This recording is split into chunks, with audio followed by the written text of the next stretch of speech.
The alternator is in place, the belt is back on, everything's tight in there. I'm simply going to put this plastic cover on here, the mud guard, put that back into place. I did not remove this wheel well. If you see other videos, they tell you to take screws out down here, and I took those screws out before I realized that this thing is connected all the way around.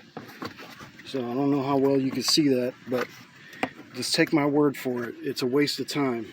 Now if you look here, I tucked this out of the way. So that's how it sits normally. And you can get your tool back there to get the belt off, but trying to get it in a position and whatnot might be difficult. So just grab this, tuck it back like that, and then if you're laying on the ground, you pretty much have a good visual of everything you need to see, and you can get your hands in there. But removing this wheel well, this plastic, is a waste of time, and I wasted my time taking those screws out of it.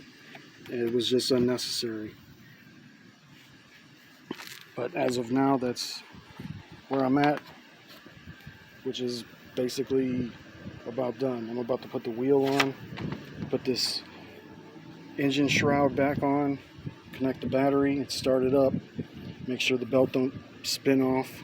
It's in position. I probably should start it now before I put the wheel on, but I'm a little bit confident, so I double checked all the pulleys to make sure that the belt is in place on everything, so I don't believe it's gonna spin off. But that's always a probability.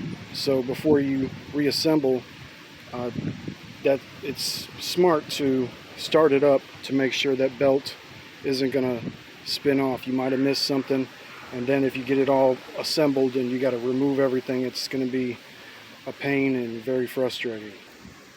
So let's see, next video, everything should be back together and I should be done with this one.